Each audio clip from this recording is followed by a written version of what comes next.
Welcome back, winners. It's your girl, the Writing Dame.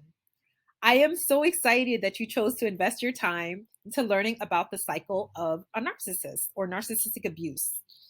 Thank you so much for your support. A couple reminders before we delve in. Number one, if you haven't watched the What is a Narcissist video, please go ahead and view that first and then come back and watch this video just so it makes more sense and everything's within context. If you already have prior knowledge, it's fine. You could just keep watching. And secondly, please do not forget to subscribe to this channel. Now that we got the reminders out of the way, let's keep going. Love bombing. What is it? Is it considered the butterflies that you have when you meet someone new that you really like? You're into them. You think they're really, really hot and they appear to have a cool personality? Not necessarily. It's more like that times a billion. Love bombing is a tactic used by narcissists or manipulators to win the affection from you, the person they are trying to pursue, in order to achieve their desired goal and or goals. Now you may ask me, Writing Dame, what do you mean? Normal people get in relationships because they like each other, right? So they meet, they spend time together, their bond gets stronger, they realize it's a match. That's the norm. Narcissists are not normal. I want you to say this with me. Narcissists are not normal. Anything you believe is normal while pursuing someone in a relationship, or what they should do when they're trying to pursue you, rather, take it out of your mind, because to even try and grasp this concept, you have to acknowledge that this behavior they exhibit, it's premeditated, cunning, and disgusting. Here comes the next question. What's so disgusting about getting gifts? I'm sure you read ahead. Absolutely nothing. And we're going to keep going. Let's keep going with the definition. I'm going to explain myself. Okay. So this includes giving excessively, actions considered outlandish, nonstop texts and or calls, or admiration. So again, you may have the question, what's wrong with that? I mean, I like when people admire me. What's the issue? There's absolutely nothing wrong with that. You are 110% correct. But the difference here is this person sought you out specifically because you had a characteristic or characteristics that they want for themselves. So they decided to target you. Narcissists are extremely cunning and they are very deceptive. Manipulation is their middle name. There's a reason they decided to pursue you on this level. It could be they think you're gorgeous or extremely handsome. You're more than financially stable. It could be for status, for fame. They can also be extremely petty. So it could be something as simple as thinking that you have a really nice body and they want to know your eating pattern. I know it sounds weird, but again, their pattern of behavior is out there.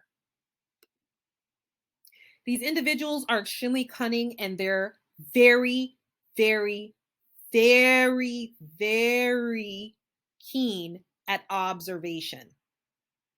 So things that we may miss, they already took note of, like yesterday, before even approaching you. Anyone you had an interaction with in less than 24 hours who already wants to know your entire life story, what your favorite color is, and your every move, it's like you have to ask yourself, what's a rush? Are we going anywhere? Why does this have to be different from the other healthy relationships that I've had in the past? When you're dealing with narcissists, it is night and day. While they love bomb you, they need to also deprogram you. What do I mean by that? They have to go out of their way to make sure that it is a blank slate. Anything you knew of as far as healthy communication or healthy interactions when it came to love or affection, it has to be eradicated. Because if it's not, they're going to be found out. It's obvious to identify, right? So they have to make it seem as if their actions are completely normal. I'm going to give you a true story. Let's say you meet a narcissist and they ask you what your favorite flower is, and you tell them. They also happen to know where you work. They end up sending 36 of your favorite flowers to your workplace 3 times in one day. You can do the math. That's not normal. What it does is it floods your body with oxytocin and literally has physical impact on your brain, on your hippocampus and your amygdala. You can go ahead and do your own research, but the impact, I should say, it's not good. They need to manipulate you on a level that reflects these cute characters in the picture. So I want you to go ahead and take note here. On the left side, you see she's adorable. She's a girl and she's floating. She's on cloud 9 because she just met her narc and he's been love bombing her, giving her the world, basically worshiping her. But what do you notice that she has around her body? Her whole self, a key. Narcissists' job are to get the keys.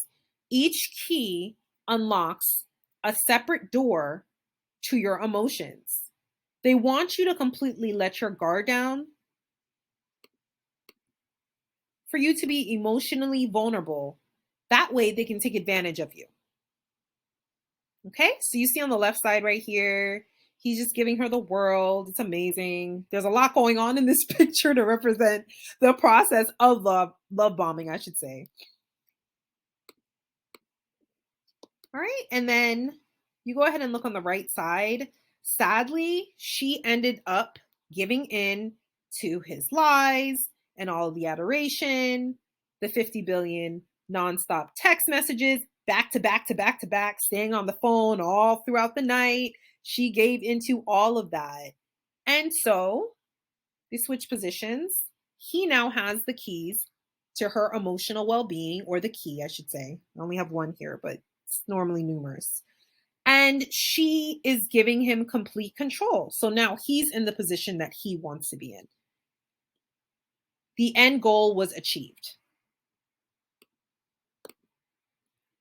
Whoa.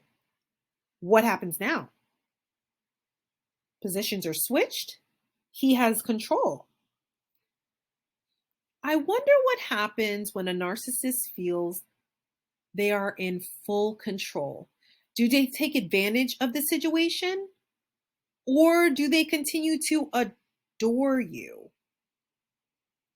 Let's see. The narcissist follows the same cycle of abuse regardless of which type of relationship they are trying to pursue. It could be intimate or otherwise. They follow the same cycle. The impact of this cycle can last a lifetime, and it is gut-wrenching for people who get into a relationship with them who do not have ulterior motives.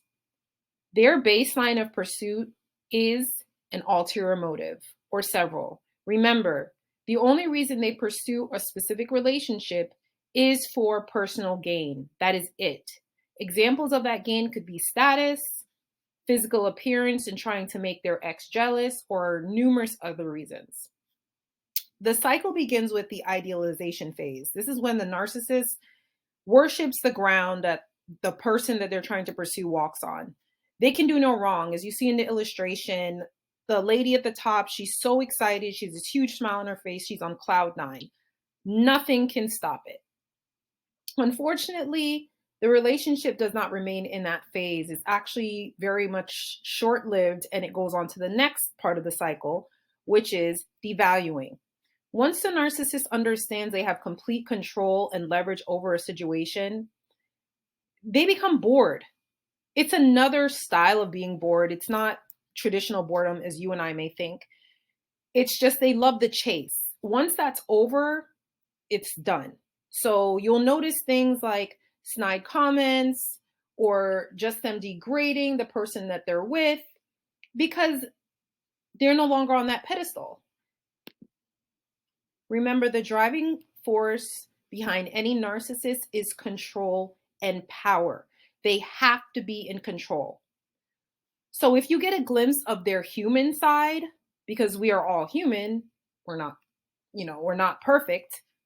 They don't like that either. And for numerous other reasons, it could expedite the process of devaluing more than others. It's gut-wrenching because at this stage, the person is in the relationship thinking, what went wrong? Like, you don't really know what triggered it, and they're trying to do everything they can to get back to the idealization phase, which will never happen. All right. And lastly, it's the discard. When the narcissist deems the person that they are trying to pursue as no longer having significance or they have nothing to offer, whether it be supply, which is a form of attention, or otherwise, they discard the relationship. And it's really, really hurtful. If you are in this situation or you have been, I highly suggest you seek therapy and the Lord in honest prayer to cope with this or to get over it, I should say. Lastly, you see the narcissist in the illustration reaching back into the garbage can to fish out. Well, you can't see it, but it's actually a balled up piece of paper where he jotted notes. I'll use this illustration or example, I should say. Have you ever written something down and you're like, okay, well, then that's trash. I don't need it anymore, right? Whether you were in class or for some other reason, it doesn't matter. You just decided you didn't need it. You toss it to the side. Then maybe, I don't know, a month or 3 months later, turns out you did need the information. So you have to actually go back and try and find it. It doesn't even have to be notes on a piece of paper. It can be whatever. That's the same thing in a sense when it comes to narcissists. They need ongoing supply, which leads to this portion that I'm discussing right now, which is hoovering. Hoovering is when the narcissist is lacking supply. Supply is simply negative or positive attention. It doesn't matter. There's no one around to provide that attention for them. As a result, they hoover, which means they do a complete U-turn and try to pursue one or several people from their past. If you are in this situation right now where a narcissist is trying to hoover you, or you've heard things from other people saying that they would like you back, which is another separate topic, but I'm just saying in general. Moral of the story is, please do not give in. Don't give in to their tactics because they are highly manipulative. Genuine motives do not exist when it comes to narcissists. They will take any form of supply. It doesn't matter. Don't subject yourself to that. God loves you and you're so special. Thanks for watching, winners. If you haven't done so already, please subscribe to this channel. Also, share the information if you found it to be beneficial. Please follow me on Instagram at The Writing Dame. Don't forget, God loves you, so do I. Thanks for your support. Sincerely, The Writing Dame.